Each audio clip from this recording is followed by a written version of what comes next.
tardes a todas las personas que hoy nos acompañan por Facebook Live. A nombre del Tribunal Electoral del Estado de México, agradecemos que destinen parte de su tiempo a estas acciones de concientización. Hoy, 7 de diciembre, en el marco de los 16 días de activismo en contra de la violencia de género y de la campaña Únete, la Secretaría de las Mujeres y el Tribunal Electoral del Estado de México realizan la teleconferencia Discriminación a Mujeres Indígenas. El tema que hoy nos ocupa nos compromete a toda la humanidad a participar en esta campaña, que desde 1991 destina 16 días a combatir la violencia de género. Campaña internacional propuesta por el Centro para el Liderazgo Global de Mujeres y desde el año 2008 apoyada por las Naciones Unidas. Poner fin a la violencia contra las mujeres, en la que el Tribunal Electoral del Estado de México se adhiere con enorme compromiso a colaborar en este esfuerzo, cuyo tema global nos invita a pintar el mundo de naranja, financiar, responder, prevenir y recopilar en el año 2020. Me complace dar la bienvenida a la doctora María Isabel Sánchez Holguín, titular de la Secretaría de las Mujeres del Estado de México. Muchísimas gracias, doctora, por acompañarnos. Al maestro Raúl Flores Bernal, magistrado presidente del Tribunal Electoral del Estado de México. Señor, muchísimas gracias siempre por su respaldo. A la licenciada Nidia Merari Hurtado, subdirectora de Vinculación Interinstitucional de la Secretaría de las Mujeres en nuestro Estado. Bienvenida, licenciada. Y por supuesto agradecer la presencia de la maestra Carolina Santos II, integrante del Consejo Consultivo de la Comisión de Derechos Humanos del Estado de México como consejera ciudadana indígena. Maestra, muchísimas gracias por su tiempo. Cedo el uso de la voz a la doctora María Isabel Sánchez Holguín, titular de la Secretaría de las Mujeres, para que nos comparta un mensaje. Adelante, doctora, por favor. Buenas tardes a todas y todos. A nombre del señor gobernador, el licenciado Alfredo del Mazo Maza, les manda un afectuoso saludo y de manera muy especial al maestro Raúl Flores Bernal, magistrado presidente del Tribunal Electoral del Estado de México. Asimismo, con mucho cariño y reconocimiento a la ponente, maestra Carolina Santos II, consejera ciudadana indígena del Consejo Consultivo de la Comisión de Derechos Humanos del Estado de México. Agradezco mucho la ocasión que me dan de transmitir este mensaje en el marco de los 16 días de activismo que comenzaron el 25 de noviembre en el marco del Día Internacional de la Eliminación de la Violencia contra las Mujeres. En ese tenor, hoy toca hablar de las acciones realizadas en favor de un grupo con una vulnerabilidad en particular y que como tal le estamos llevando acciones en contra de las violencias que sufren. Las mujeres rurales e indígenas, a las cuales queremos asegurar con cada vez mejor efectividad la prevención, atención, sanción y erradicación de la violencia en contra de ellas, sus hijas y sus hijos. Según datos de la Comisión Nacional para Prevenir y Erradicar la Violencia contra las Mujeres, el 31.1% de las mujeres rurales e indígenas casadas o unidas en pareja han sufrido distintos tipos de violencia, de acuerdo con entrevistas en distintas comunidades rurales e indígenas, por lo cual es de vital importancia poner manos a la obra para erradicar estas violencias hacia las mujeres. Esto es relevante, pues si lo extrapolamos al Estado de México, que ocupa el cuarto lugar a nivel nacional en el número de población de etnias y posee 5 lenguas indígenas, nos pone en un contexto sobre la vulnerabilidad y los obstáculos que enfrentan para desarrollarse como cualquier persona debería, en una cultura de paz, con igualdad sustantiva, con una vida libre de violencias y por lo tanto debemos observar las particularidades para atenderles de manera especializada en su contexto y situación.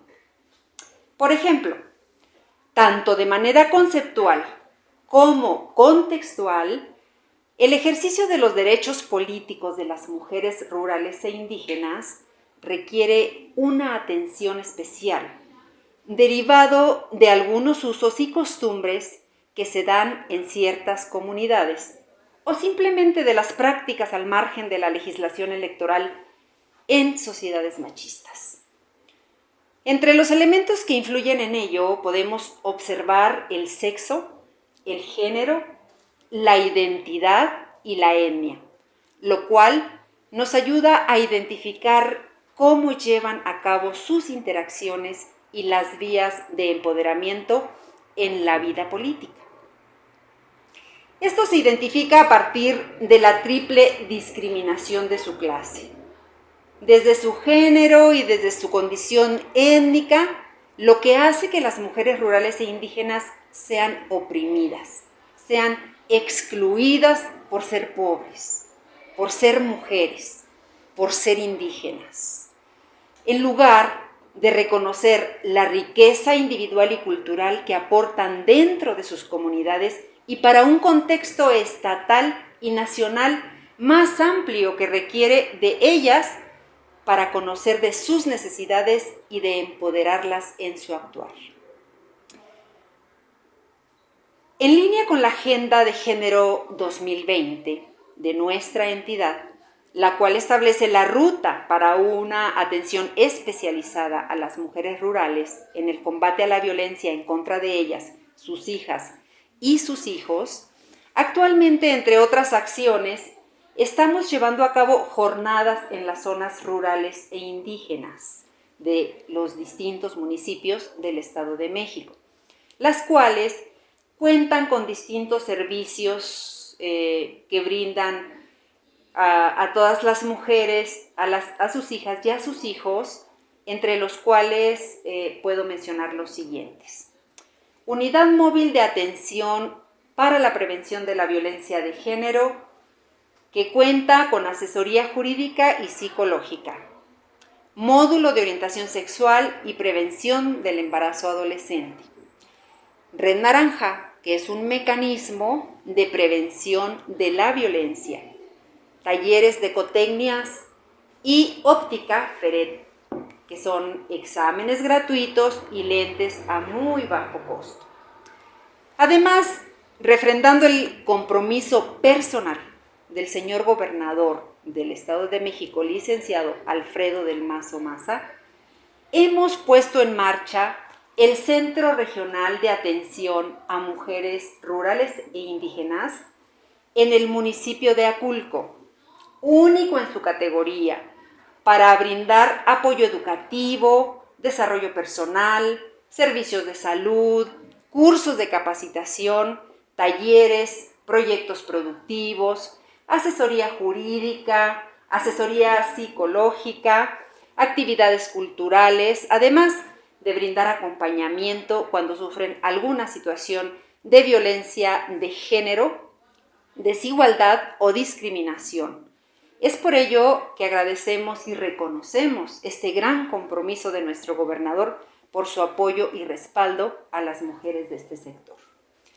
Finalmente, quiero decirles que estas acciones las estamos llevando a cabo, pues sabemos de la gran encomienda que tenemos en el gobierno del Estado de México y también que constantemente estamos en busca de soluciones eficaces para prevenir, atender, sancionar y erradicar la violencia en contra de las niñas, las adolescentes y las mujeres en la construcción de una sociedad más justa, donde podamos vivir con igualdad de oportunidades. Por ello, sepan que tienen las puertas abiertas en esta secretaría, la Secretaría de las Mujeres, para que de manera conjunta podamos encontrar soluciones y acciones para lograr nuestro objetivo de igualdad sustantiva y de erradicación de las violencias en contra de las niñas, adolescentes y mujeres mexiquenses. Muchas gracias. Muchísimas gracias, secretario, por sus palabras. Pido al magistrado presidente Raúl Flores Bernal nos dirija un mensaje. Con el afecto de siempre, saludo a todas las personas que esta tarde siguen la transmisión a través del Facebook Live institucional.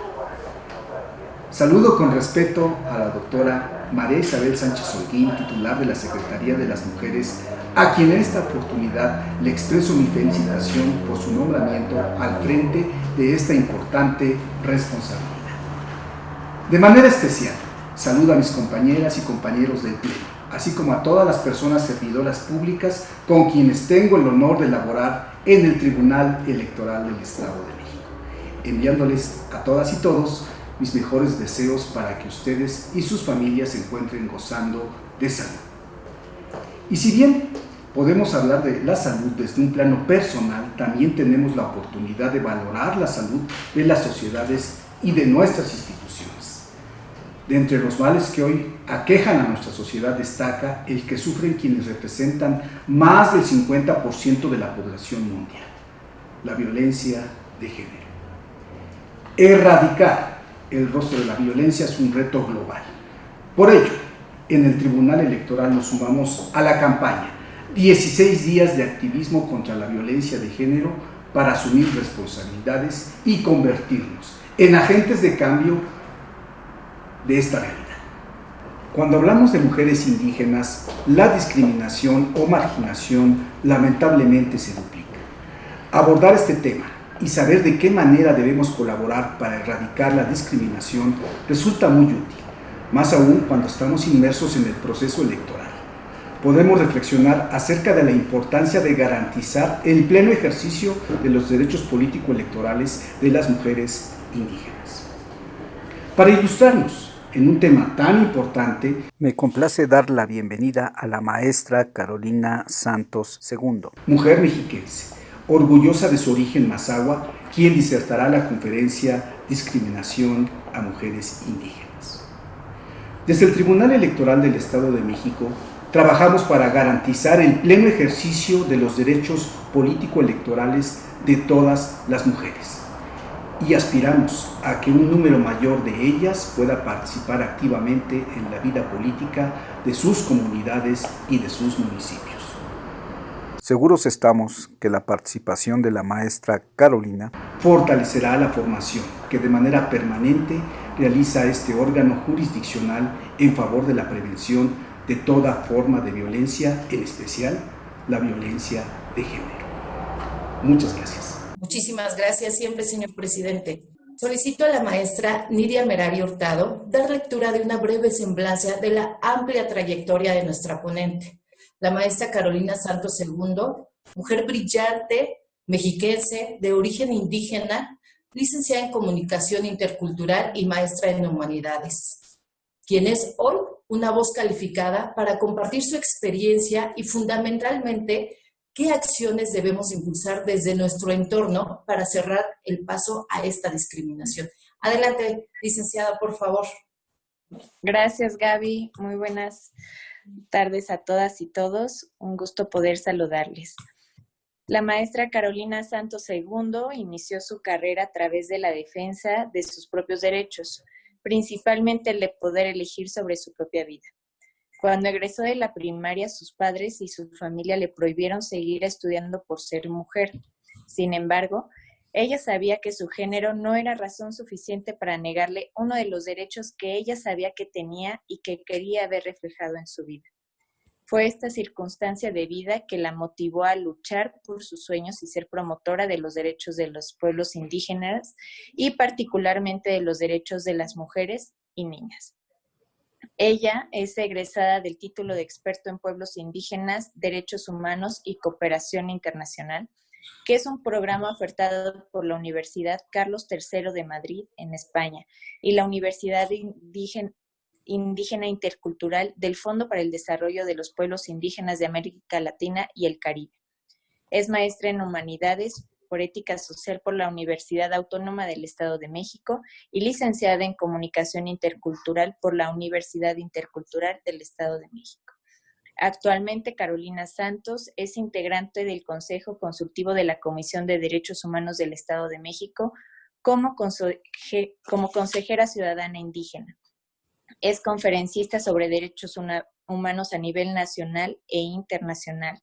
Ha sido convocada para compartir estos temas desde la perspectiva indígena por instituciones de educaciones públicas y privadas, entre los que se encuentran la Universidad Intercultural del Estado de México, la Universidad Autónoma del Estado de México, la Universidad Juárez Autónoma de Tabasco, la Universidad de Ixtlahuaca, entre otras. También Carolina es fotógrafa y videógrafa. Entre las distinciones que han reconocido su trabajo se encuentran el Premio Estatal de la Juventud en el 2018 por la labor social, Premio Nacional de la Juventud en el 2017, la distinción en Derechos Humanos, diploma por parte del Gobierno del Estado de México en diciembre del 2017 por haber obtenido el Premio Nacional de la Juventud, el galardón Mukira en 2017 en la categoría Jóvenes que Inspiran Igualdad de Género, y prestea Dr. Fernando Orozco Iberra en el año 2017 al Mérito Juvenil por el Ayuntamiento de San Felipe del Progreso en el Estado de México. Carolina Santos II es mujer Gnatro Mazahua, egresada del título experto en pueblos indígenas, derechos humanos y cooperación internacional por la Universidad Carlos III de Madrid. Maestra en Humanidades, Ética Social, licenciada en Comunicación Intercultural, es consejera ciudadana indígena de la Comisión de Derechos Humanos del Estado de México, conferencista en temas de derechos humanos de los pueblos indígenas, específicamente de las mujeres y niñas. Por su labor fue Premio Nacional de la Juventud en 2017 en la categoría de Derechos Humanos y Premio Estatal de la Juventud en 2018 en la categoría de Labor Social. Muchísimas gracias, maestra Carolina Santos. Un placer tenerla aquí. Muchísimas gracias por la invitación. Es un gusto para mí poder compartir parte de mis labores en pro de una igualdad de trato para hombres y mujeres y principalmente para el respeto a la dignidad de las mujeres indígenas. Para mí es un gran gusto poder compartir el día de hoy este tema de vital importancia, sobre todo por el mes que estamos viviendo, por las fechas conmemorativas en torno a los derechos humanos de las mujeres y de todas las personas que estamos involucrados para poder garantizar el respeto a la dignidad de las mujeres. En este caso, tengo el gusto de poder compartir con ustedes este tema específico que es la discriminación a mujeres indígenas, con un tema que creo que se ha trabajado mucho en los años recientes, pero que sin embargo no ha sido suficiente y que es un tema que nos demanda entonces que podamos darle continuidad, pero sobre todo que empecemos a trabajar día con día en pro de lograr ese respeto hacia la dignidad de las mujeres indígenas. Y quiero partir diciéndoles que cuando hablamos de mujeres indígenas, no podemos dejar la mente en abstracto y que cada quien se imagine la mujer de la edad que quiera, sino cuando hablamos de las mujeres indígenas, hablamos de niñas, de adolescentes, de jóvenes, de mujeres adultas, de mujeres que son adultas mayores y que todas ellas están en una circunstancia difícil con respecto a la discriminación. Pues bien, voy a dar continuidad con un poquito del contexto general que tenemos en el Estado de México sobre los pueblos originarios. Compartirles que a nivel nacional tenemos 68 pueblos indígenas, de los cuales 5 han sido declarados como pueblos autóctonos del Estado de México. ¿Qué quiere decir esto? Que son pueblos que se han desarrollado aquí y que entonces su vida ha sido desenvuelta en diferentes actividades y están ubicados geográficamente de manera específica en nuestro territorio mexiquense. Hablamos de los Gnatro o Mazahuas, de los Ñañú u Otomís, de los Nahuas o Náhuatl, de los Picacó o Tlahuicas, de los Potoná o Matlacinca. También quiero compartirles que es importante reconocer que en nuestro territorio existen pueblos indígenas migrantes. Entre algunos de ellos se encuentran los mixtecos de Oaxaca, chinantecas, totonacas, zapotecas, huastecos y entre otros que posiblemente se encuentran dentro de nuestro territorio, pero que por el momento no aparecen del todo en las cifras, en los censos y en los documentos oficiales, y que por ello no los podemos nombrar del todo, pero sabemos que existe una gran diversidad de pueblos indígenas interactuando en el Estado de México y que esa característica que tiene también el Estado amerita una atención no discriminatoria hacia todas las personas de los pueblos originarios.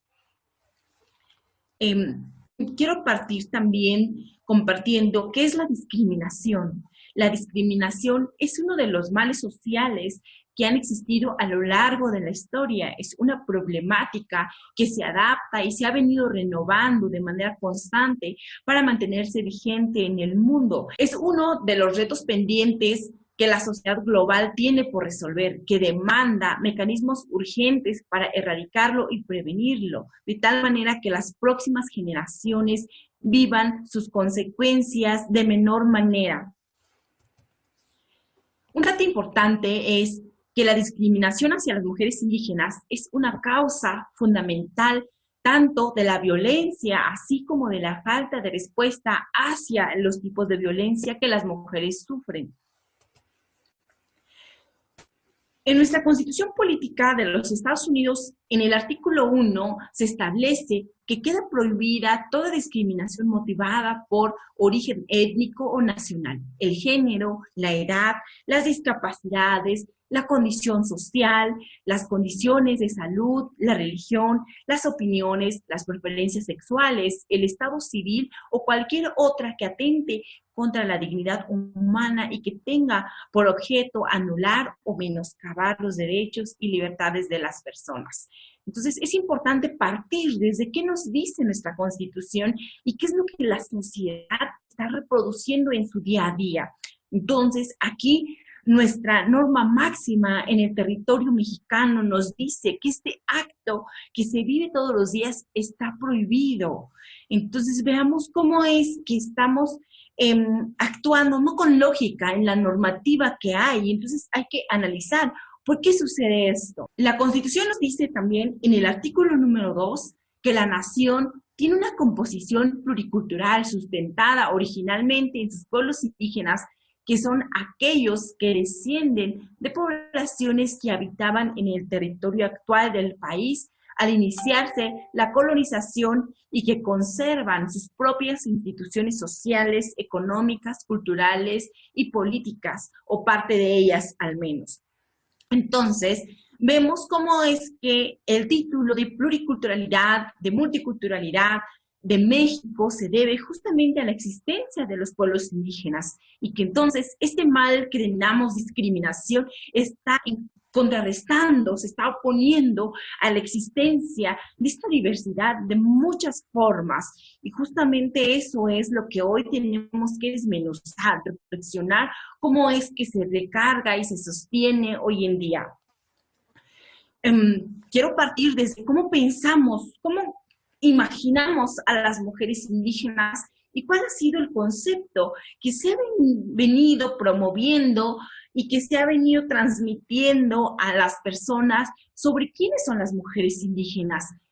Y algunas de las cuestiones que me ha tocado ir percibiendo, incluso he leído en algunos documentos donde se les nombra, se anuncian, o se interpretan de esta manera, como las mujeres indígenas son ignorantes, son sucias, son tontas, son personas sin capacidades, son de un pensamiento como el de las niñas, un adorno para fotos. Esto lo comparto principalmente en el lado político. Se ve mucho cuando una persona que quiere aspirar a algún cargo accede a las comunidades, entonces de pronto las mujeres indígenas son el accesorio perfecto para poder embellecer una fotografía y no somos objetos las mujeres indígenas. La otra es, se nos piensa como personas inferiores, sexualmente disponibles o víctimas. Se nos piensa como personas inferiores, sexualmente disponibles o víctimas fáciles. Esto lo suscribe la Comisión Interamericana de Derechos Humanos. Entonces veamos cómo es que el concepto que se tiene de las mujeres indígenas es totalmente negativo y que hoy en día las mujeres indígenas tenemos que demostrar el doble de nuestra capacidad para poder ser visibles, para poder ser consideradas realmente como personas con un potencial igual que el de las otras personas y que lo único que nos hace distintos es nuestro origen. Ahora, ¿cuál es el origen de la discriminación? La discriminación proviene de diferentes lugares. Las múltiples formas de discriminación que enfrentan las mujeres indígenas son cometidas y mantenidas por perpetradores no indígenas e indígenas. Esto nos lo dice también la Comisión Interamericana de Derechos Humanos, es decir, que la discriminación proviene desde el interior de las comunidades indígenas y desde el exterior. ¿Por qué proviene desde el interior? Porque hemos vivido un proceso muy complicado las comunidades indígenas donde con un trato inhumano se nos ha vendido la idea de que lo nuestro no vale, de que lo nuestro no sirve. Entonces, nosotros queremos despojarnos de esa imagen que nos heredaron nuestros ancestros, de un traje, despojarnos del idioma. Si pudiéramos cambiarnos el color de piel y el tono de cabello, posiblemente muchísima gente lo haría. Incluso hay mucha gente que se pinta el pelo de las comunidades indígenas para poder aparentar ser otra persona. En pocas palabras, lo que intentamos las personas indígenas es despojarnos de una imagen y de una identidad que de pronto parece ser símbolo de vergüenza para poder pasar desapercibidos ante los ojos de quienes nos han discriminado por mucho tiempo. Entonces, estas conductas se han empezado a reproducir en las comunidades.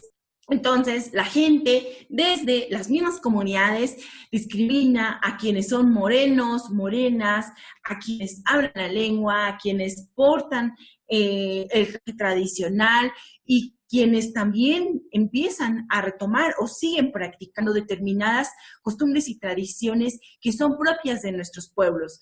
Entonces, esa forma de rechazo desde el mismo pueblo originario le da fuerza a la discriminación externa. Y la discriminación externa se da porque en las personas yace una forma de concebir de manera negativa todo aquello que es distinto a nosotros. Tendemos como personas a rechazar todo aquello que no se parece a nosotros, todo aquello que no encaja en el cuadrado, que no encaja en el círculo, que no encaja en el triángulo. Lo que es distinto, entonces, pareciera que no debiera existir. Y los pueblos indígenas somos totalmente distintos a todo lo que tradicionalmente se ha pensado como aceptado dentro de nuestra sociedad. Entonces, por eso, este tema de la discriminación está teniendo mucha fuerza porque tiene aliados al interior y al exterior de los pueblos indígenas. Entonces, el punto es ese, centrar la visión de que generamos un rechazo, un desprecio, una desvalorización hacia lo que es distinto a nosotros. ¿Y por qué sucede esto?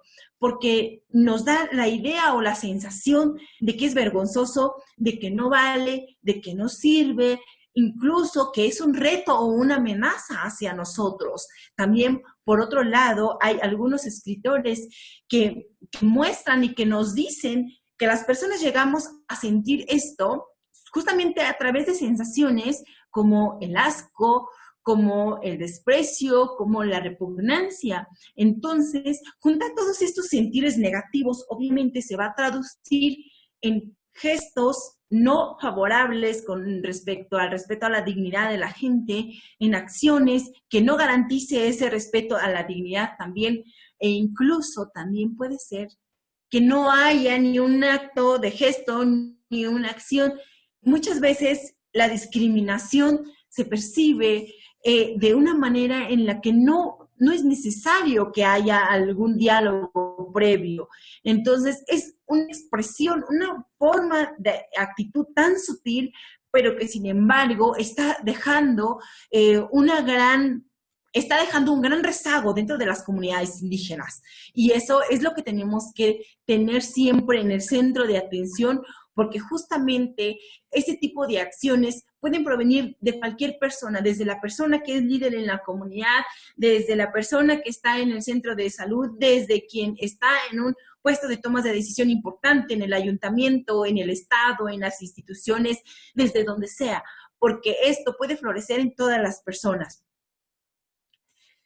Ahora, en el caso específico de las mujeres indígenas, se ha hablado mucho de una triple discriminación que se ha venido promoviendo con diferentes pensadores, como Marcela Lagarde, también el Fondo para el Desarrollo de los Pueblos Indígenas de América Latina y el Caribe, el FILAC, ha tenido ahí algunos escritos que nos dicen por qué la mujer indígena es discriminada, y nos ponen 3 categorías al parecer centrales en la visión de ellos, que es, primero, ser mujer, que es una categoría que compartimos todas las mujeres del mundo, sin importar la cultura, sin importar la ubicación, sin importar cualquier otra circunstancia de vida. El origen indígena o etnicidad. La otra, la pobreza o una categoría de clase. Sin embargo, estas categorías son como solamente la punta del iceberg, porque no nos ilustran del todo la problemática. Y yo he agregado otras categorías que me parecen fundamentales en el momento de hablar sobre la discriminación hacia las mujeres de pueblos originarios. Estas categorías son fundamentales y nos marcan el nivel de discriminación que va a sufrir la mujer indígena si empieza a atravesarse una o más de ellas, y de esta manera podemos decir en muchos casos que las mujeres no están viviendo vidas con dignidad o no están recibiendo un trato digno. Entonces hablamos del estado civil, de la edad, de la escolaridad, del color de piel, la apariencia física. Un ejemplo es cuando usamos nuestros trajes, el origen se refiere a la nación, a la situación legal en una nación determinada, la ideología religiosa, la ideología política, la etnia, la cultura, el género, por ejemplo, en el ámbito de la discriminación patrimonial, la orientación sexual, la discapacidad, la clase o situación económica. Entonces, veamos cómo es que cada una de estas situaciones las vive todas las mujeres, las vivimos todas las mujeres en todo el globo terráqueo. Sin embargo, es importante hacer mención de que no todas vivimos en las mismas circunstancias, que no todas tenemos garantizado respeto en cada una de estas situaciones. ¿Por qué? Porque, por ejemplo, en el ámbito de la orientación sexual, ser mujer indígena y tener preferencias sexuales distintas a las culturalmente establecidas hace totalmente una revelación contraria hacia la cultura, y muy probablemente las discriminaciones hacia la mujer que decida declararse abiertamente con esas preferencias posiblemente sufrirá mayores discriminaciones. Ahora, en el ámbito, por ejemplo, del género, en la discriminación patrimonial, esto lo pongo porque principalmente en las comunidades originarias, y no solamente en las comunidades originarias, cuando se habla, por ejemplo, de herencia material, generalmente las herencias en las comunidades originarias se dan en línea patrilineal, es decir, que los bienes de los padres se dan principalmente a hombres. A las mujeres se les deja de lado porque se piensa que son mujeres y que no lo ameritan, o por una y otra circunstancia. Entonces, el titular de esas herencias generalmente termina siendo el varón. Y creo que eso no solamente lo vivimos las comunidades originarias.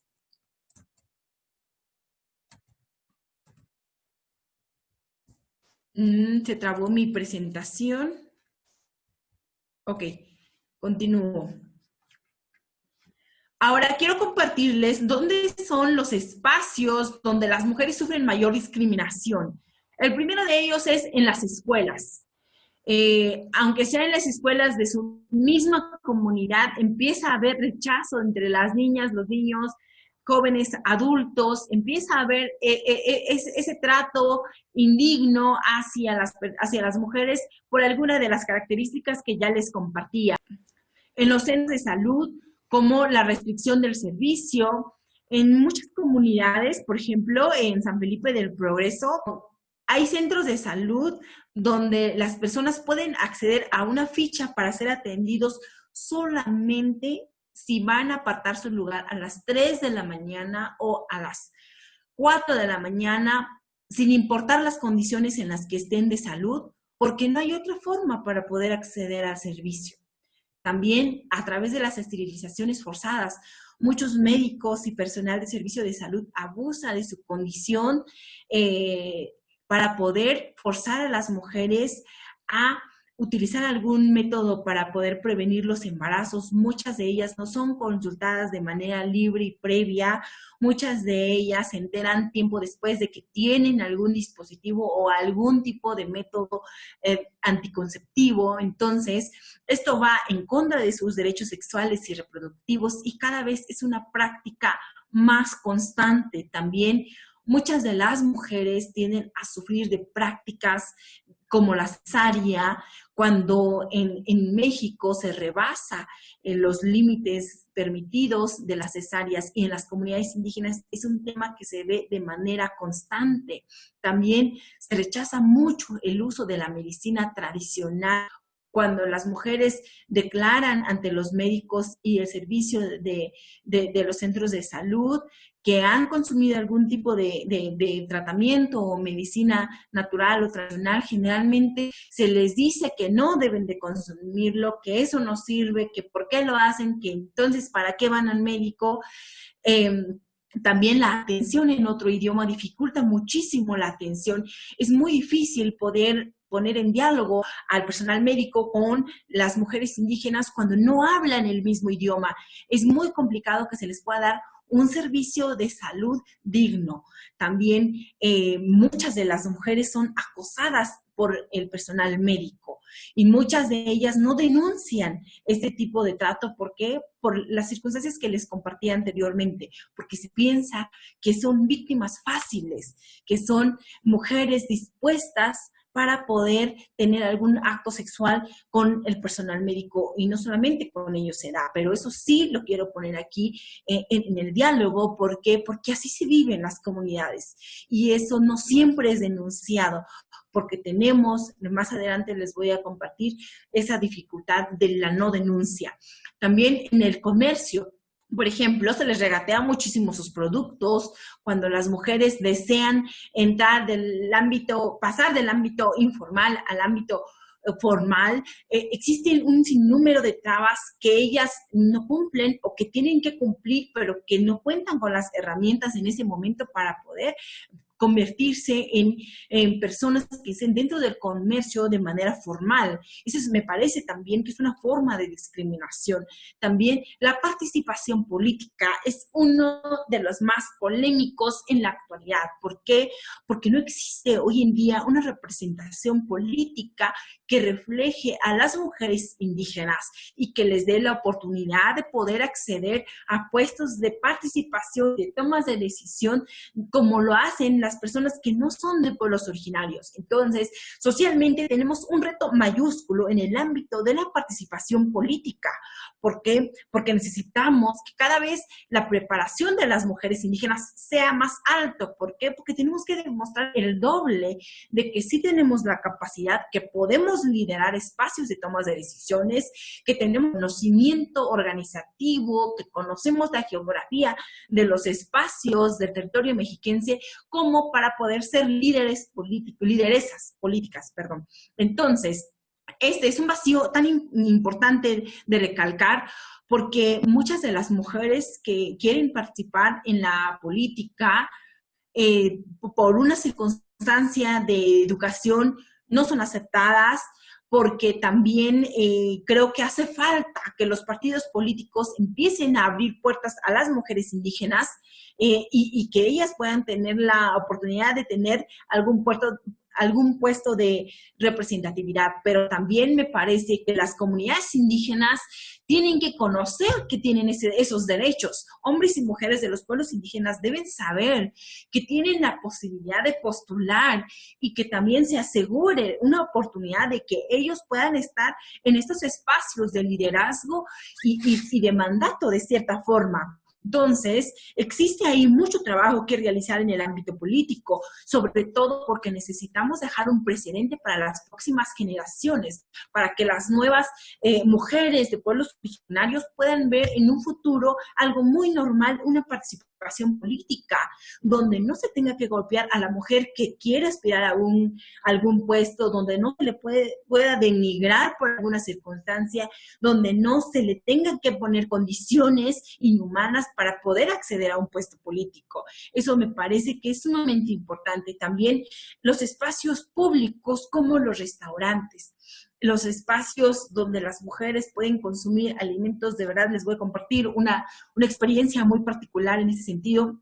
Cuando yo iba a tomar la protesta para poder ser integrante del Consejo Consultivo de la Comisión, nos ofrecieron algo de comer antes de pasar al pleno para poder tomar la protesta, y estaba yo con otras personas que también iban a tomar protesta en ese momento. Entonces se acercó un mesero y empezó a atender ahí al resto de las personas, y pues yo estaba tan involucrada en una plática que teníamos ahí con la gente que no me di cuenta de lo que estaba pasando a mi alrededor. O sea, yo no estaba viendo mi entorno con una visión crítica porque estaba en una conversación. Entonces, resulta que más tarde me dice una de mis amigas que había estado observando la escena y me dice, ¿te diste cuenta de que el mesero a ti no te quería atender? ¿Te diste cuenta de que le dio un trato preferencial a los demás? Y entonces ella, sin que yo me diera cuenta, le dijo, mira, ella es Carolina, va a tomar protesta próximamente y por favor sírvele algo. Entonces yo no me había dado cuenta de lo que había pasado, y más tarde cuando mi amiga me dice eso, yo me quedé totalmente como pasmada, porque yo no entendía por qué la gente tiene que actuar de esa manera hacia con nosotros. Y mi principal, digamos que lo que yo estaba proyectando, o lo que le envió un mensaje directo a esa persona de que yo merecía un trato distinto o inferior que los demás, era mi traje. Porque yo me presenté con mi traje, estuve en ese espacio con mi traje, y entonces eso era algo que hacía que automáticamente a mí me dieran un trato distinto. Veamos cómo es que entonces en los espacios públicos como los restaurantes son donde más se da la discriminación. Por otra parte, en el transporte público. De igual manera, hay un sinfín de experiencias que les podría contar, pero es terrible cómo es que cada espacio de pronto se empieza a demarcar, que los espacios se empiezan a predeterminar para quiénes son y para quiénes no son. Entonces, puedes estar en un lugar siempre y cuando encajes, seas del círculo o seas del cuadrado que ya se predeterminó en ese contexto. Entonces, otro lugar, pues, es el transporte público, justamente, y el otro, los lugares religiosos. Cada espacio, les digo, pareciera que ya está predeterminado con ciertas normas que no puedes transgredir, y que si eres una persona, una mujer indígena, tienes que ir y tienes que ser como los que están y van ahí. Y cuando eres distinto, entonces la gente te ve, te barra, te escanea con la mirada, empieza a cuchichear una y mil cosas, no te quita la mirada. Los hombres empiezan a tener mayores conductas de acoso hacia con las mujeres indígenas. Entonces, veamos cómo es que de pronto el espacio mismo pareciera que le otorga ciertos derechos a las personas para poder tratar de manera discriminatoria a las mujeres indígenas. El otro, las cuestiones en las que las mujeres indígenas sufren mayor discriminación. En el acceso a la alimentación y el agua potable. Generalmente en las comunidades indígenas quienes pasan mayor tiempo de vida en las comunidades son las mujeres. Quienes están en movilidad o migración constante por alguna u otra razón generalmente son los hombres. Entonces, quienes padecen o tienen que trabajar más para poder acceder a la alimentación son las mujeres. Y también lo mismo con el agua. Hay muchas comunidades que no cuentan con agua potable y ustedes dirán, bueno, ¿por qué es discriminatorio? Porque hay decisiones políticas que se han tomado o que no se han tomado de manera adecuada a lo largo de la historia, de tal manera que ha hecho que las personas indígenas, principalmente las mujeres, no puedan tener acceso a estos derechos. A estos derechos, ¿por qué? Porque a quienes les tocaba tomar las decisiones para poder garantizar ese derecho, les pareció que no era importante. ¿Y por qué les pareció que no era importante? Porque son de pueblos originarios. Entonces, veamos cómo es que las acciones, las actitudes, desde las tomas de decisiones, sí impactan e impactan de manera considerable en la vida de las mujeres indígenas. También las oportunidades de empleos dignos. O sea, como se tratan de mujeres indígenas, entonces pareciera que no hay que garantizarle todos los derechos laborales que tiene una persona que trabaja en una institución, que trabaja en una empresa. Somos personas y merecemos el mismo trato. Sin embargo, esto es uno de los grandes retos que tenemos, sobre todo porque las mujeres indígenas cada vez estamos saliendo del ámbito privado, que es el ámbito doméstico, para estar en el ámbito público. Y entonces esto sí o sí tiene que empezar a trabajarse para que las mujeres cada vez tengamos empleos dignos, porque cada vez más las mujeres indígenas van a estar en diferentes espacios de la esfera social trabajando y aportando cada vez más y mucho más de lo que ya han aportado históricamente. También el acceso a la justicia es lo que les decía hace rato. El tema de la justicia es uno de los grandes retos también, porque existen barreras lingüísticas, existen barreras geográficas, culturales, económicas y sociales, y esto nos lo dice la Comisión Interamericana de Derechos Humanos. La impunidad debilita la posibilidad de que las mujeres indígenas puedan cambiar sus circunstancias de vida. O sea, cuando no se cree en la justicia, cuando no existen la economía para poder hacer una denuncia, cuando los espacios para hacer una denuncia están muy retirados de la comunidad y cuando las prácticas culturales, como es el sometimiento a la mujer, como es la señalización, como es la discriminación por la denuncia misma, entonces les hace ver a las mujeres que denunciar no tiene sentido, que para qué, si al final ni se logra nada, que eso no va a garantizar nuestra circunstancia de vida. Entonces eso es gravísimo, porque eso permite que las mujeres sigan siendo violentadas y que sigan sufriendo este tipo de actos discriminatorios que ya les he compartido.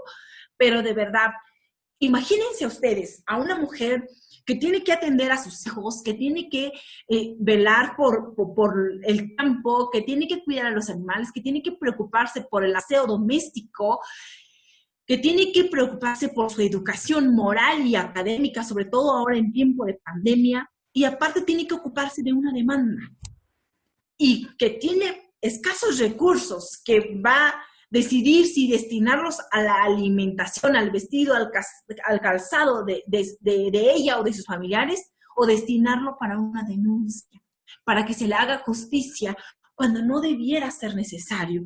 Entonces, veamos cómo es que estamos en condiciones sociales muy distintas y que estas categorías, como les decía, la transversalidad de las categorías que hacen que las mujeres indígenas estén en contextos y en situaciones muy distintas, nos permiten ver de verdad que estamos hablando de vidas que históricamente no han sido tratadas con dignidad y que entonces, de verdad, tenemos que ir visualizando por nuevas estrategias, apostándole a nuevas formas educativas para que los pensamientos de las personas empiecen a cambiar, porque creo yo firmemente que es en el chip donde se tiene que reconfigurar el imaginario social para que estas prácticas dejen de estarse repitiendo de manera constante.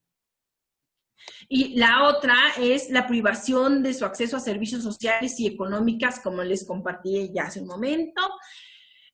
Una de las circunstancias positivas que yo considero, bueno, no circunstancias, más bien, es una propuesta que va en crecimiento con respecto a los derechos de las mujeres indígenas y que me parece perfecto para ir contrarrestando a la discriminación de la cual somos víctimas, es el empoderamiento de la mujer. Y el empoderamiento de la mujer en diferentes esferas sociales. Por ejemplo, en el político, impulsar candidaturas de mujeres indígenas, fortalecer el liderazgo político de las mujeres indígenas cuando estén en los espacios de toma de decisiones, destinar mayor presupuesto para la capacitación, para el fortalecimiento de liderazgos y el ejercicio de cargos. La otra, en el ámbito económico, de verdad, creo que se ha desvalorizado mucho el aporte económico que las mujeres indígenas han dado. De entrada, han trabajado de gratis en el ámbito doméstico, y no solamente en el ámbito doméstico, sino en diferentes espacios.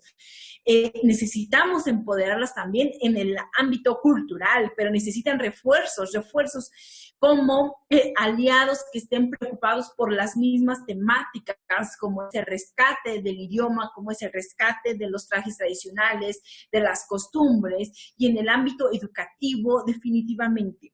No se puede tener a mujeres empoderadas si no existe una educación que esté a la misma altura que las personas que no son indígenas. ¿Por qué? Porque por mucho tiempo se ha pensado que las comunidades indígenas merecen menos calidad educativa. Les voy a compartir una anécdota que viví hace algunos años. Fui a una comunidad náhuatl de Puebla y llegué con un grupo de niños, entonces empecé a platicar con ellos sobre sus clases y me enteré que ellos tenían grupos multigrado. ¿Qué quiere decir esto? Que de primero a tercer grado estudiaban juntos y que el mismo maestro, o solo un maestro les daba clase, y que de cuarto grado hasta sexto era otro maestro y que sin importar el grado convivían en el mismo salón y en diferentes niveles. Entonces, por una escuela que estaba en esa comunidad solamente había 2 maestros para atender a 6 grupos. Obviamente, eso nos invita a un análisis de cómo es que la educación es distinta en esas circunstancias. Y aparte, los niños solamente hablaban náhuatl. Interactué con 10 niños. De los 10 niños, solamente 1 o 2 hablaban español, y fue con ellos con quienes yo pude conocer el contexto del grupo, y me decían que los maestros solamente hablan español. Entonces es un grupo que habla náhuatl frente a un maestro que habla solo español. ¿Cómo se puede facilitar y garantizar la educación en contextos de esa naturaleza? A mí me parece que es un reto muy grande todavía, y en el Estado de México también tenemos circunstancias muy parecidas a las que les estoy contando, y que de verdad en el ámbito educativo las mujeres indígenas deben de tener mayores oportunidades. No con esto quiere decir que los hombres no lo ameriten. Sin embargo, hay muchas circunstancias que a los hombres les permiten tener de manera más fácil la garantía del derecho a la educación. Entonces, tenemos que empoderar a las mujeres, al menos en estos ámbitos. No quiero dejar pasar esta diapositiva sin comentarles que también en el ámbito económico, empoderar a las mujeres indígenas en el ámbito económico garantiza su autonomía, su independencia y autosuficiencia. ¿Por qué lo digo? Porque cuando una mujer no es independiente económicamente, tiende a depender de una sola persona o de varias personas, que generalmente es un varón o varios varones de su familia. Entonces, ¿qué va a pasar cuando esos varones no estén?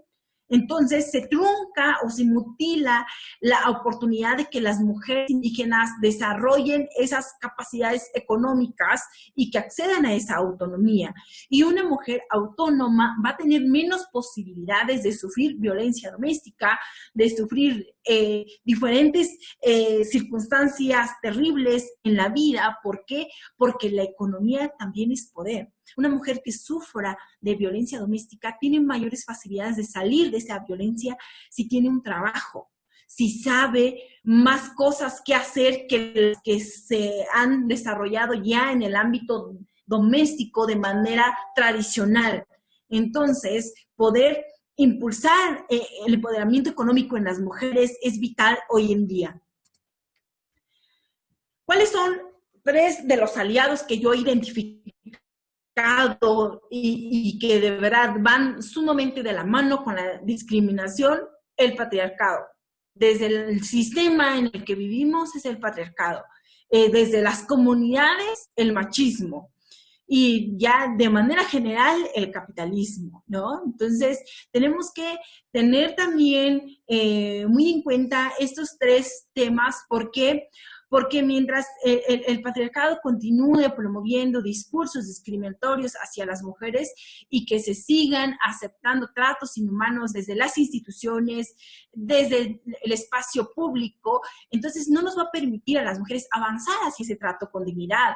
Y si desde las comunidades no se empieza a promover una mente que sea más humana y que trate de manera igualitaria a hombres y mujeres y que se empiece a creer en una idea de que las dos personas pueden construir y contribuir de manera positiva en el contexto social sin tener que poner un sexo en contra del otro, entonces creo que se puede sumar hacia eso que es una vida con dignidad. Y también el capitalismo en el que vivimos nos tiene de alguna manera encajonados. ¿Por qué les digo esto? En las comunidades indígenas, por ejemplo, las mujeres pueden tener acceso a alimentación básica a través del campo. El campo les puede dar alimentación siempre y cuando se le trabaje y siempre y cuando no falten lluvias. Sin embargo, si una mujer vive en la ciudad, no está en esa misma circunstancia y estando en un ámbito de ciudad, sin educación, sin dominio del idioma, sin las posibilidades de poder tener contactos o de tener gente aliada en ese espacio geográfico, muchas de las mujeres van a tener mayor nivel de discriminación solamente por el hecho de portar, por ejemplo, su traje tradicional. Esto lo menciono porque esto lo veo de manera constante en las comunidades indígenas que radican en la Ciudad de México. Cómo es que mucha gente se la pasa mendigando por comida, pero también lo veo en la ciudad de Toluca, cómo es que muchas niñas y niños están trabajando en las calles para poder generar un ingreso económico muy mínimo todos los días, y veo a las mujeres con sus bebés en brazos y con otro niño en la mano, y entonces me pongo a pensar cómo es que el sistema está permitiendo que las personas estén en esas circunstancias ahí, cuando debieran, por ejemplo, los niños estar en la escuela y cuando las mamás pudieran tener otro tipo de trabajo, más allá que el solo adaptarse a sus circunstancias y resignarse a que lo único que pueden hacer en su vida, porque el sistema no les permite más, es pararse en un semáforo y empezar a vender dulces, porque es su único espacio de pronto permitido. Entonces veamos cómo es que el sistema también es un monstruo gigantesco que está favoreciendo de manera inimaginable a la discriminación. Entonces, de verdad, no perdamos de vista estos términos que podemos todavía desmenuzar más, pero que por cuestiones del tiempo voy a continuar avanzando. Ahora, cuestiones que fomentan la discriminación hacia las mujeres indígenas, los medios de comunicación.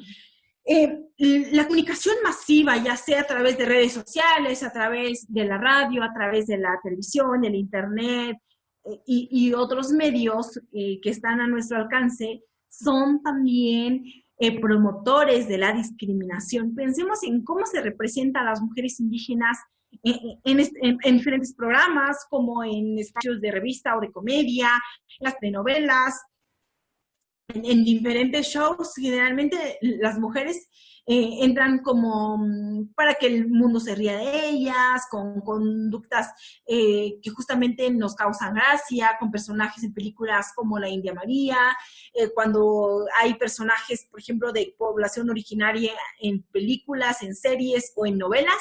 Generalmente la mujer indígena es la que está haciendo las labores domésticas, es la que trabaja en el campo y es la que está en estos espacios que no son del protagonismo, mismo, que son como los mínimos, como los de relleno. Entonces, ese trato es discriminatorio y eso es lo que se promueve a través de los medios y es lo que estamos consumiendo y es lo que estamos aplaudiendo. Cuando algo es plausible, sea aceptable, entonces pareciera que es de lo más normal dentro de nuestro entorno social.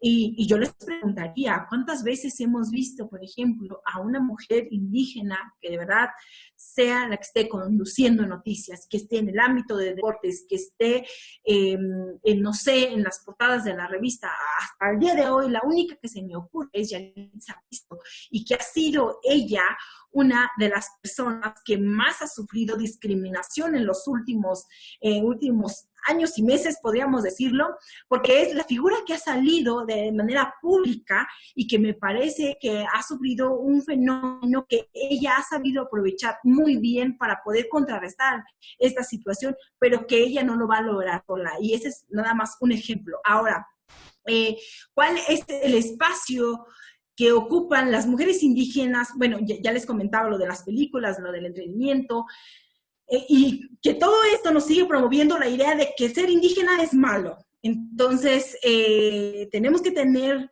mucho cuidado con los programas de los medios de comunicación, y creo que aquí demanda que cada medio debiera producir, sea cual sea que produzca, contenidos que estén libres de discriminación, pero para ello nos hace falta todavía normativa para poder regular todos estos contenidos. Ahora, quiero compartirles cuáles son las consecuencias de la discriminación hacia de los pueblos originarios. El primero es el analfabetismo y baja escolaridad. Por increíble que parezca, muchas mujeres indígenas no saben leer y escribir hoy en día. En mi caso, por ejemplo, mis abuelas y mi mamá son analfabetas, y de ellas yo tengo la fortuna de ser quien tiene mayor nivel de educación. Muchísimas mujeres así, muchísimas familias estamos así en el ámbito educativo. La situación de pobreza o pobreza extrema. Esto es una de las características principales de las comunidades indígenas, no solamente en el Estado de México, sino en toda la República y en diferentes países del mundo. Con la codependencia económica hacia los varones, algo de lo que ya les compartía, la codependencia hacia el sistema paternalista, una forma de limitar su economía y que se relaciona de manera directa con la situación de pobreza o pobreza extrema a la cual están confinadas. La sociedad se ha perdido de todas las contribuciones que pudieran hacer en diferentes ámbitos. Y creo que estamos empezando a demostrar lo que podemos hacer las mujeres indígenas. Cada una de las que han empezado a salir desde el ámbito privado para irse al ámbito público y que han empezado a aportar, por ejemplo, Yalitza Aparicio, y hay una modelo también de Oaxaca que está empezando también a ser muy sonada, esto en el ámbito de las celebridades, pero también hay muchas mujeres que están ya en la política, que están creando grandes aportes. Tenemos un ejemplo como lo es el ejercicio para determinar la titular de la CONAPRED, que ahorita está, creo que no se ha definido, pero hay al menos 15 mujeres abogadas y de diferentes profesiones que están buscando generar un proceso de incidencia para que las mujeres puedan participar y generar aportes en estos espacios de toma de decisión. También, en general, hay oportunidades limitadas para elegir con libertad y para hacer lo que ellas consideran importante para su vida. Esto a mí me parece fundamental recalcar, que cuando las mujeres no tienen acceso a algunas de las cosas que ya les he compartido aquí, como la educación, entonces también van a contar con acciones para poder elegir con libertad para hacer lo que ellas quieran en la vida. ¿Por qué? Porque hay algo que creo que muchísimo a las mujeres indígenas, que se denomina por algunas teóricas como Martha Nussbaum, que es las circunstancias adaptativas. ¿Qué quiere decir las circunstancias adaptativas? Seguramente, o bueno, si no lo han escuchado, hay una fábula famosa que es el de la zorra y las uvas, si no me equivoco. Entonces, las circunstancias adaptativas tienen que ver con esa fábula, donde la zorra intenta alcanzar las uvas, pero al darse cuenta que estaban muy lejos, y que no podía alcanzarlas, dice, bueno, al cabo que estaban verdes, o algo muy similar. Entonces, esta fábula nos dice cómo es que las mujeres empiezan a entrar en un estado de conformismo y de resignación, de no seguir aspirando a ser lo que quieren ser, porque se dan cuenta de que las circunstancias en las que están no se las van a permitir de manera fácil, más no que por esas circunstancias sean totalmente imposibles. Sin embargo, es importante decir que esto ha estado pasando de manera constante y que las mujeres indígenas no debieran pasar por estas situaciones. Ahora, después de lo de otra parte de las consecuencias es ausencia de representación en las políticas públicas. Generalmente las políticas públicas dirigidas hacia la población indígena están construidas por población no indígena. Y en ejercicios recientes lo que se está haciendo es tener foros, diálogos con población indígena, pero las políticas públicas no las estamos definiendo la población indígena. También la falta de visibilidad en diferentes esferas sociales, lo que ya les compartía, la pérdida de nuestras lenguas originarias. Esto me parece gravísimo también. ¿Por qué? Porque con esta alta discriminación que hemos tenido, entonces cada vez el español está ganando más territorio, cada vez las nuevas generaciones nacen hablando español, y las generaciones como la mía o un poquito más grandes somos las únicas y casi las últimas que estamos hablando nuestra lengua. Entonces es increíble cómo es que esta problemática está arrasando con las lenguas indígenas, y esto debiera de estarnos preocupando de manera urgente, porque cada vez más desaparecen lenguas indígenas en el mundo, y existe un pronóstico que nos dice que en 100 años habrán desaparecido más de la mitad de las lenguas indígenas que hoy aún tenemos. Y eso se debe a que ya no existe una transmisión intergeneracional del idioma, y porque pareciera que nuestro idioma no vale, que no sirve, porque funciona más en el ámbito privado, es decir, en los hogares y en las comunidades, y en el ámbito público, como los que están en el ámbito público hablan otro idioma. Entonces, las comunidades indígenas han decidido hablar ese otro idioma que hablan los demás y ya no el propio. Y esto es lo que está generando. Por otro lado, la eliminación del uso cotidiano de nuestros trajes tradicionales. Nuevamente queremos despojarnos de parte de nuestra identidad para poder pasar desapercibidos. La desvalorización de nuestros sistemas alimentarios. Cada vez más estamos adoptando alimentos que no son propios de nuestra región, que no son aquellos que nos heredaron nuestros ancestros, y esto tiene que ver con una publicidad que nos bombardea todos los días y que nos dice qué comer y qué no comer. Y eso es gravísimo. También la disminución de la autoidentificación como personas indígenas en los censos de población. Creo que este es un punto muy importante también, porque si la gente ya no se identifica como integrante de un pueblo originario, entonces a la hora de que se hagan las políticas públicas, a la hora que se hagan los programas dirigidos hacia la población indígena, entonces no va a haber presupuesto para nuestras comunidades, no va a haber programas para nuestras comunidades, porque le vamos a quitar ese título de indígena y esos recursos que son ya preetiquetados para la población originaria se van a ir solamente para las regiones donde sí se identifiquen como pueblos indígenas. Entonces, esto es algo que está pasando muchísimo, y que en el censo que acaba de pasar este año ha habido campañas importantes que han promovido y que le han dicho a la sociedad que es muy importante que se sigan identificando como integrantes de un pueblo originario para que sigamos apareciendo en las cifras. Y también esto está ligado con el siguiente punto, que es la decadencia de la representación geográfica en mapas oficiales. ¿Por qué? Porque si no estamos en las cifras, entonces tampoco vamos a aparecer reflejados en la geografía, porque esos dos van de la mano. También otra cuestión importante es que les toma decisiones a nuestro nombre. Y eso sucede y ha venido justamente porque no hemos logrado tener representación desde los propios pueblos indígenas. Bueno, esto les voy a compartir ya de manera puntual. Algo importante que me parece que se ha venido difundiendo mucho, que yo tengo una visión muy específica. Les decía que se visualiza a las mujeres indígenas como personas que no tienen conocimiento y demás cosas. Ahora quiero compartirles este cuestionamiento. ¿Las personas indígenas son personas vulnerables o en situación de vulnerabilidad? Porque siempre se nos han dicho que las mujeres indígenas somos personas vulnerables. Y aquí quiero hacer una distinción entre estas dos categorías. Personas vulnerables debieran ser aquellas tienen una carencia de capacidades y creo que no existe persona alguna en la humanidad que cuente con carencia de capacidades, sino, por lo contrario, personas en situación de vulnerabilidad, lo que representa que existe una presencia de capacidades con determinadas dificultades para ser desarrolladas y ejercidas. Las capacidades ejercidas se refieren a los derechos que deben ser garantizados. Por lo tanto, no existen personas vulnerables en sí mismas, sino personas en situación, sino personas vulneradas o en situación de vulnerabilidad por todas las circunstancias que ya les he compartido.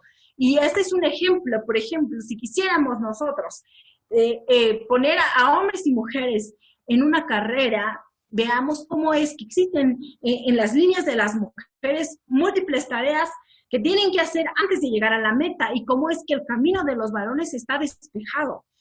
A esto me refiero con las circunstancias diferentes entre hombres y mujeres y entre personas indígenas y no indígenas. Ahora, ¿cuáles son las realidades de las mujeres indígenas en el Estado de México? La realidad es que las mujeres nos estamos ocupando de diferentes cosas ya, que somos trabajadoras del hogar, y la mayoría trabaja en su propia casa. Y la otra, somos profesionales en diferentes áreas de estudio. Ya estamos avanzando mucho en la educación, pero no es suficiente porque no todas tenemos el mismo nivel educativo. Hay mujeres indígenas artistas, lideresas, activistas, especialistas en el trabajo del campo, guardianas de nuestra sabiduría ancestral, guardianas de nuestra sabiduría ancestral. Entonces, las mujeres indígenas, aún con todas las barreras sociales que se nos han impuesto, hemos roto paradigmas, pero no estamos en las mismas condiciones aún y pareciera que socialmente no es suficiente para ser tratadas con un trato digno. Entonces, esto es muy importante tenerlo siempre presente, que estamos dando mucho de nosotras y que merecemos algo que debe de ser garantizado a todas las personas, que es el respeto y un trato digno. Ahora, ¿qué puedes hacer tú desde tu individualidad para no seguir sumando con la discriminación? Primero, respetar a los pueblos indígenas, fomentar el respeto hacia las mujeres de pueblos originarios ya de manera específica. Si tienes una encomienda a través de un puesto público, incluye en tu plan de trabajo acciones que impulsen a las mujeres indígenas. Porque sin importar nuestro origen, todas las personas somos iguales y merecemos respeto. Quiero aprovechar este espacio que me otorga el Tribunal Electoral del Estado de México para enviar un agradecimiento importante al maestro Raúl Flores Bernal, magistrado presidente, pero también para hacer un llamado a que de verdad se sigan promoviendo actividades como estas porque son fundamentales. Que usted y todos los magistrados que están dentro del Tribunal Electoral sigan promoviendo actividades que sumen al respeto de la dignidad de las mujeres indígenas y que empiecen a crear alianza con otras instituciones rumbo con este mismo objetivo. ¿Por qué? Porque nosotros hasta el día de hoy no hemos logrado estar en esos espacios en donde están ustedes y que las tomas de decisiones que ustedes realicen también nos van a afectar a nosotros y queremos que siempre piensen en que el Estado de México es diverso, que existen muchísimos pueblos indígenas y que todos deben de ser tratados con dignidad y que de verdad vean a los pueblos indígenas también como aliados y que ustedes sean aliados de nosotros para poder defender esa dignidad que tanto nos está costando defender todos los días y que cada vez destinen mayores recursos para poder trabajar el tema indígena, porque existe muy buena voluntad de muchísima gente dentro y fuera del ámbito institucional. Sin embargo, no solamente se pueden hacer grandes cosas con solo voluntades, se necesitan recursos y esos recursos cada vez están siendo más limitados hacia la población originaria. También quiero enviar un agradecimiento y mi reconocimiento por el trabajo que está realizando la doctora Isabel Sánchez Holguín, titular de la Secretaría de la Mujer. Comentarle que tiene una gran encomienda y que de verdad no deje de lado el tema de las mujeres indígenas. Queremos que usted sea aliada de nosotras y que las mujeres que estamos trabajando en el ámbito de los derechos humanos de las mujeres también queremos sumar hacia el mismo objetivo que usted tiene encomienda el día de hoy, y queremos que, al igual que el magistrado presidente Raúl Flores Bernal, hagan todo lo que esté en sus manos para poder trabajar en pro de la población indígena, porque hasta el día de hoy los esfuerzos no son suficientes y queremos que cada vez la gente que esté dentro de las tomas de decisiones nos represente y nos represente bien. Les quiero agradecer muchísimo por este espacio de participación. Ahorita veo que llama ña coropen que llama yoepa yobaejera sora ta para por hango gamim yo en dishune patia. Espero que parte de lo que les he compartido el día de hoy de verdad florezca en cosas positivas hacia las mujeres indígenas y que podamos tener realidades distintas en el futuro. Muchísimas gracias. Bravo, maestra. Muchísimas gracias por aceptar esta invitación y compartirnos desde tu amplia experiencia como promotora de los derechos de los pueblos indígenas y particularmente de los derechos de las mujeres y niñas. Lamentablemente, el rostro de la violencia de género tiene diferentes matices, mismos que se intensifican cuando se dirige a grupos de mujeres en condición de vulnerabilidad. Definitivamente nos dejas una tarea para reflexionar y, si me permites, volver a nombrar unos puntos medulares que nos hiciste favor de compartir. Primero, debemos contribuir para empoderar a las mujeres indígenas en diferentes escenarios, en el político, educativo, económico y, súper importante, debemos valorar el trabajo artesanal. También fomentar desde cada trinchera y como individuos el respeto a los pueblos indígenas, principalmente a las mujeres y niñas. Para las personas servidoras públicas, incluir en nuestros planes de trabajo acciones para promover los derechos de las mujeres indígenas. Y debemos seguir impulsando la igualdad sustantiva. Muchísimas gracias, de verdad. Reiteramos nuestro agradecimiento por compartirnos tan enriquecedora información. Y a nombre de nuestro presidente Raúl Flores Bernal, te haremos llegar un reconocimiento por tu destacada participación el día de hoy, maestra Caro. No me queda más que agradecer a la doctora María Isabel Sánchez Holguín, titular de la Secretaría de las Mujeres, el respaldo también y agradecimiento a mi presidente, el magistrado Raúl Flores Bernal, a las magistradas y los magistrados integrantes del Pleno, así como a todas las personas servidoras públicas que elaboramos en el gobierno del Estado de México. Todas y todos comprometidos en favor de la igualdad y en particular al que se realizan durante esta jornada mundial UNETEM 2020, ya que da testimonio del compromiso que tenemos como parte del servicio público con esta cruzada mundial. Y por supuesto reconocer el trabajo de quienes hicieron posible este evento. Muchísimas gracias a todas las personas que nos acompañaron por las diferentes redes sociales. Que tengan una excelente tarde.